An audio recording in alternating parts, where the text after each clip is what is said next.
A wedding portrait, Lancaster, Pennsylvania, 1912. A bride and groom stand stiffly, posed before the lens of a local photographer. Behind them, family members arrange themselves in rows. Faces solemn, stiff collars tight, lace veils draped with perfection. It looks like countless other photographs from the period, ordinary, joyful, preserved on silvered paper. But when the glass plate was developed, something was wrong. In the far corner of the frame, in the arched window of the church where the ceremony was held, a figure appeared. Its outline faint, blurred by distance, yet distinct enough to seize the eye. A gaunt face pressed against the glass, hollow eyes that seemed to burn black through the emulsion. The family claimed no one had been outside the church at the time. The photographer swore his lens never captured strangers, and yet the figure remains, unmoving, watching. Every attempt to crop it, reprint it, erase it, failed. It reappeared. Always, within a year, 5 members of the wedding party were dead. This is the story of the Brennick family, a story that does not belong to the world of the living, nor to the archives of respectable American history. A story buried by the church, erased by newspapers, suppressed by local officials. What happened in Lancaster in 1912 was not an accident of photography. It was a warning, a fracture in the veil that separates the living from what they once called the watchers. Tonight, we opened the case file the archives tried to burn. Tonight, we step into the church that still stands, boarded and rotting, where the photograph was taken, and tonight, you will see the shadow that no light can erase. Lancaster in 1912 was not an ordinary American town. At least, not in the sense outsiders imagined. It was quiet, prosperous, filled with German, descended families who tilled the land and built churches in the old style. A town where everyone knew each other's name, and secrets were meant to remain within bloodlines. The Brennick family was well regarded, wealthy through their ownership of textile mills, pillars of the local Lutheran congregation. Their daughter, Margaret, was 20 years old when she married Thomas Reiser, son of a banker. The union was not a romance but an arrangement, sealed by the church and the town elders. Behind the facade of white steeples and brick homes, however, Lancaster had a history of disappearances. A boy gone missing in 1894. 3 orphans who never arrived at the train depot in 1902. A seamstress who vanished from her boarding house in 1909, leaving her dress folded neatly on the bed. Each case was explained away: runaway, illness, accident.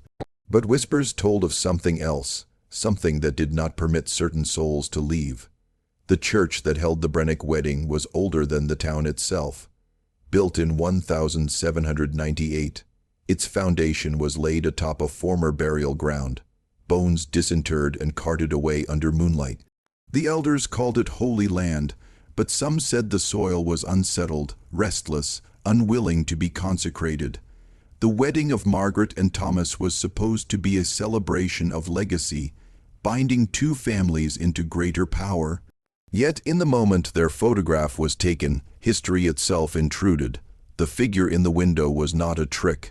It was something watching, waiting, and the town knew exactly what it was. The Brennicks were not simply mill owners.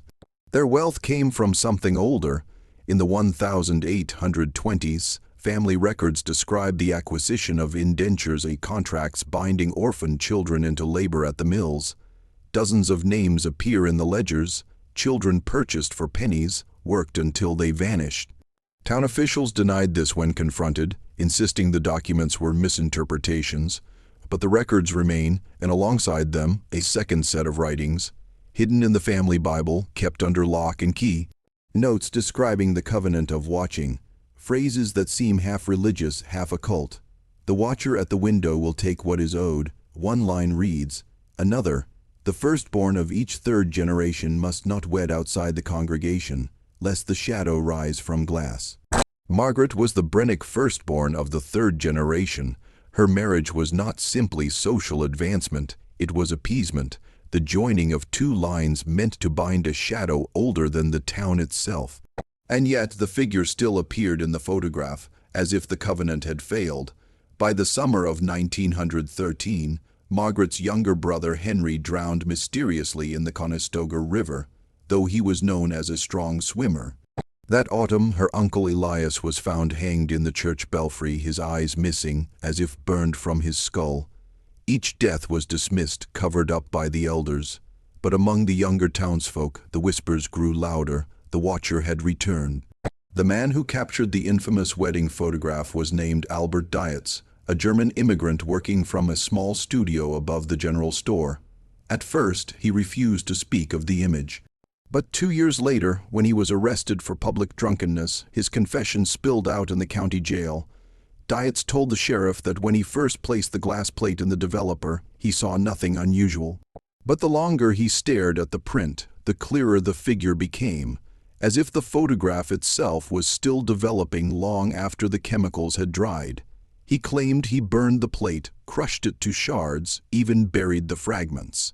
Yet when he returned to his studio, the plate was back on his desk, gone, broken, gleaming, the figure clearer than before.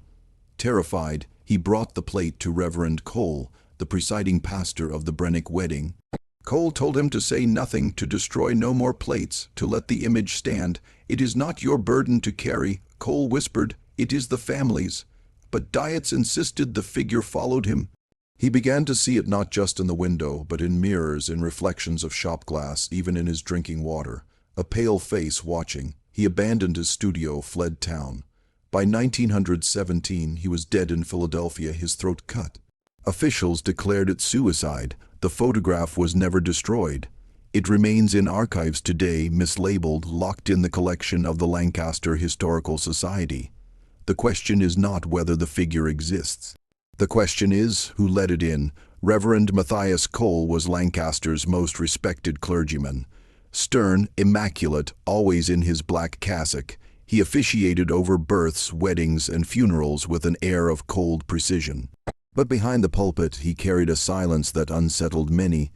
After the wedding photograph surfaced, townsfolk noticed subtle changes in him.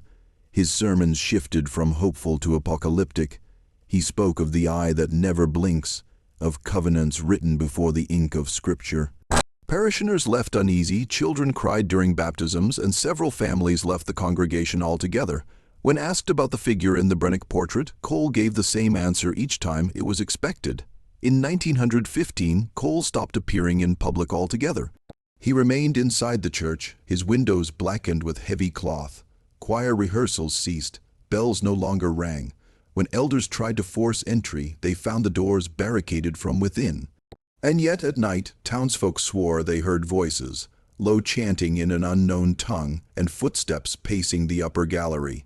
By winter, the smell of decay seeped from the church walls. Deputies broke through, expecting to find a corpse. What they found instead was worse. Cole's cassock folded neatly on the altar, his Bible burned to ash, and on the wall above the pulpits, scratched deep into the plaster, an image of a window. Inside the window, 2 eyes. Watching, Reverend Cole was never seen again. Among the Brennick papers seized decades later by historians was a single thin ledger, bound in worn calfskin. It contained no family accounts, no inventories. Only names. Each entry belonged to a child. The names were written in cramped script, each followed by a date of arrival and a date of disappearance. Some entries had only one word written after the name: taken, cross, referenced with town records. These children were not adopted. They were not buried, they were simply erased. In the margins of the ledger appeared strange drawings, windows sketched in obsessive repetition. Some open, some closed, in others a face pressed against the glass, round, featureless, as if unfinished. The same shape that appeared in the wedding portrait. The last page bore an unsettling inscription: "As it was, so it will be. The watchers collect their tithe, we hold them back with blood, and when we fail, they come through." Historians labeled the book apocryphal, claiming it was likely fabricated. But for the families who lost children, the ledger confirmed what they had long whispered: that Lancaster's prosperity was not earned through faith or labor, but bargained in shadows. In the year following the wedding, the Brennick family suffered what the newspapers called a streak of misfortunes. Behind the polite language was something more sinister. Henry Brennick, 17, drowned in shallow water, face locked in terror, lungs filled not with river water but with ash. Elias Brennick, 46, found hanged in the belfry, eyes gone, sockets cauterized. Clara Brennick, Margaret's aunt, collapsed during Sunday service. Witnesses claimed she was staring at the church's side windows moments before her heart failed. Samuel Reiser, the groom's brother, was crushed beneath a falling mill beam. The foreman swore no beam had ever been loose. Margaret's newborn child, unnamed, died in its crib, though no illness was ever found. At each funeral, townsfolk reported the same phenomenon, a shape glimpsed in the church windows, sometimes inside, sometimes outside, always watching. The Brennicks tried to silence rumors with money. Donations to the church increased, mills expanded, orphanages were generously funded. But the more they gave, the more the town whispered that they were paying not for forgiveness, but for silence. By 1916, the church where the photograph was taken was abandoned. Its doors chained, windows boarded, steeple left to rot. Officially, the closure was due to structural concerns. Unofficially, townsfolk refused to step foot inside. Children dared each other to approach the doors. Some returned pale, shaking, swearing they had seen a man's face staring back through the cracks. Hunters passing by claimed to hear knocks from the inside, slow and deliberate, as if something wanted to be let out. The church bell rang twice in 1917, though the rope had long since been cut. Each time, another Brennick relative was found dead. By the 1920s, ivy had covered the stone walls. Locals spoke of lights flickering at night, of singing in the empty nave. And yet the building was never torn down. Every proposal to demolish it failed. Accidents happened. Workers refused to enter. The church still stands today, sealed in silence. The window where the figure first appeared now cracked, as if something pressed too long against the glass. In 1934, the Lancaster Historical Society catalogued the Brennick wedding photograph. Strangely, it was not stored under the Family Portraits collection, but under unclassified anomalies. Archivists described the image as damaged, though the plate was intact. Internally, memos reveal heated debate. One archivist, Charles Merriweather, urged destruction of the plate, warning that to preserve it is to invite recurrence. Another insisted it held evidence of covenantal practices that should not be forgotten. Merriweather disappeared in 1935. His desk was left untouched, except for a note scrawled across his blotter, "It watches even here." The society quietly redacted its catalogs. The photograph was omitted from exhibitions, locked in an unmarked drawer. To this day, staff will deny its existence, yet whispers among interns tell of late nights when the archive grows cold and a blurred face appears reflected in glass display cases, as if the photo's subject bleeds outward into anything reflective. What's most damning is this: the society accepted large, anonymous donations that same year, funds funneled through banks connected to the Reiser family. The price of silence had been paid once again. Between 1917 and 1922, teachers at Lancaster's public school began reporting something strange. Children in their classes, without prompting, drew the same image during their lessons, a square with 4 panes and a circle pressed against the glass. A face, blurred but insistent. At first, it was dismissed as childish mimicry, but soon, dozens of students across different grades produced identical sketches. When asked what it was, their answers chilled the teachers. "It's the man at the window. He watches us. He wants to come in." Psychologists from Philadelphia were brought to investigate. They concluded it was a case of mass suggestion, a kind of collective dream among impressionable minds, yet their notes betray unease. One doctor wrote privately, "I saw it too, in the schoolhouse window. I will not return." By summer, several of the children were gone. Families claimed illness, relocation, accidents, but none of the teachers believed it. They said the watchers had chosen.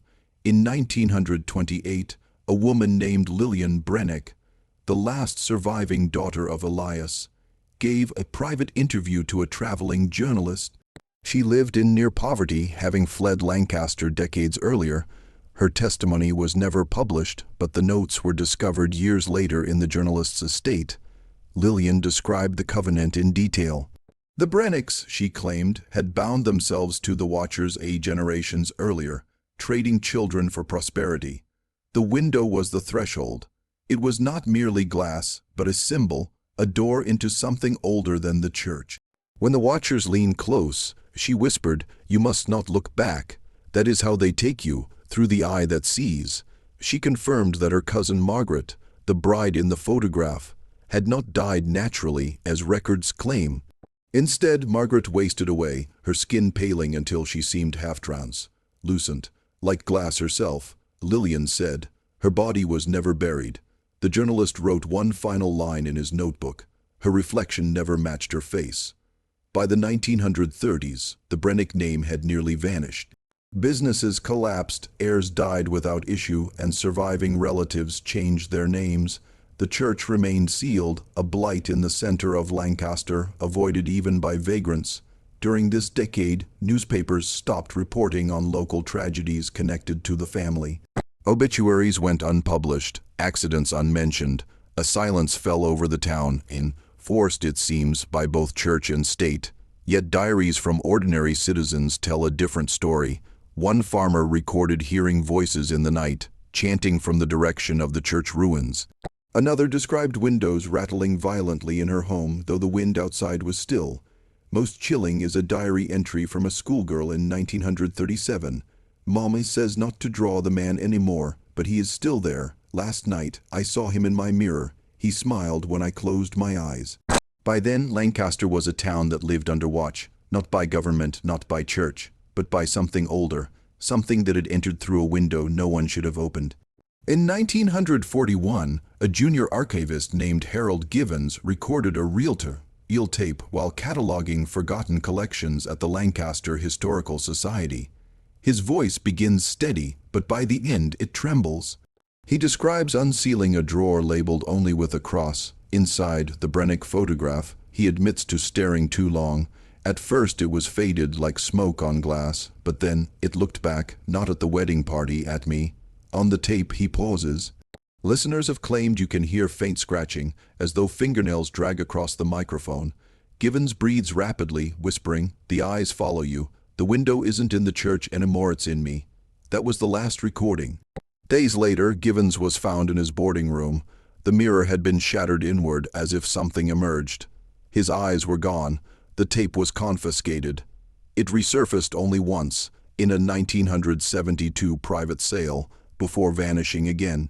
But fragments transcribed in FBI files remain. The final words on that tape, its opening, digging deeper, reveals that Lancaster's church wasn't acting alone. Hidden within the archives of a now defunct Pennsylvania seminary are letters exchanged between Reverend Cole and seminary deans. The letters speak of the burden of the covenant and the necessity of orphan labor to sustain the veil. One letter, dated 1907, is especially damning. If the families do not pay, the watchers will collect their tithe directly. The children serve as both offering and barrier. Without them, the window is unlatched. These words confirm the unthinkable, that churches and seminaries colluded in feeding children, orphans, the forgotten, the nameless, into the covenant. Each disappearance in Lancaster was not random tragedy. It was sacrifice, and the watchers, they were not demons in the folkloric sense. They were described as older than Christ, older than stone, entities bound not by hell but by hunger. They needed a window, and the church provided it. World War II swept across America, and Lancaster sent its sons overseas. Yet even amid global conflict, the watchers did not sleep. Letters from soldiers stationed abroad tell of dreams, visions of the Brennick Church, though they were thousands of miles away. One soldier wrote, "I saw my mother's face in the church window. She called my name, but her mouth was not her own." In 1944, 3 returning veterans from Lancaster were institutionalized. They refused to sleep, insisting the windows in their hospital rooms were breathing. Nurses reported them clawing at their own eyes, begging to be blinded so they would not see. By then, the covenant had collapsed, the Brennick line was gone, and yet the watchers remained untethered, drifting into any reflective surface they could find. Windows, mirrors, even photographs, it was no longer about a family, it was about a town, and what happens when a pact with shadows goes unpaid. In 1947, officials attempted what they called total erasure. Bulldozers were sent to demolish the Brennick Church at last. Workers refused. Volunteers brought sledgehammers, but their tools splintered against the stone as if the walls were harder than iron. Then came fire. Gasoline poured through broken boards, flames rose high, consuming roof and steeple. But when the embers cooled, the walls still stood, window frames intact, blackened but unbroken. That winter, snow fell heavy, yet on the church's windows no frost ever gathered. Locals swore they saw handprints pressed against the inside, as though something kept warm in the dead of winter. Newspapers reported only demolition delayed, but oral histories tell the truth. The church could not be destroyed, not by hand, not by flame, because what lived inside was not stone or wood. It was the window itself. And windows, once opened, never truly close. By 1950, Lancaster was no longer the town it had been. Businesses shuttered, families moved away, and census records curiously undercounted the population. It was as though whole households simply ceased to exist. Stranger still, official maps of Pennsylvania from this era barely mark Lancaster. In some editions, the town is omitted altogether, a blank stretch of farmland where an old city should be. Scholars later called it a cartographic error, but locals knew otherwise. Those who stayed described neighbors whose faces grew pale and unfocused, as though half of them was elsewhere. Some swore that mirrors no longer showed what they expected. Reflections moved slower, or not at all. Children refused to sleep near windows, claiming someone tapped on the glass at night. The watchers no longer confined themselves to the Brennick Church. They were in every pane of glass, every polished surface. The covenant had ended. The threshold was everywhere. In 1919, just before her death, Margaret Brennick wrote a letter that her family buried in their Bible. It was unearthed in the 1960s during estate liquidation. Her handwriting was jagged, desperate. Do not look into the window. Do not let them see you. They come when we are still, when we pose, when the camera blinks. They do not want worship. They want entry. We thought blood was enough, but it was never blood. It was sight. Our eyes open the door. The phrase, when we pose, is chilling. Margaret seemed to understand that the act of stillness, of being captured in reflection or photograph, was itself a ritual. The wedding portrait was not an accident. It was an invitation. Her final line is almost illegible, pressed into the page so hard the paper tore. Every window is a mouth. Every mirror is a door.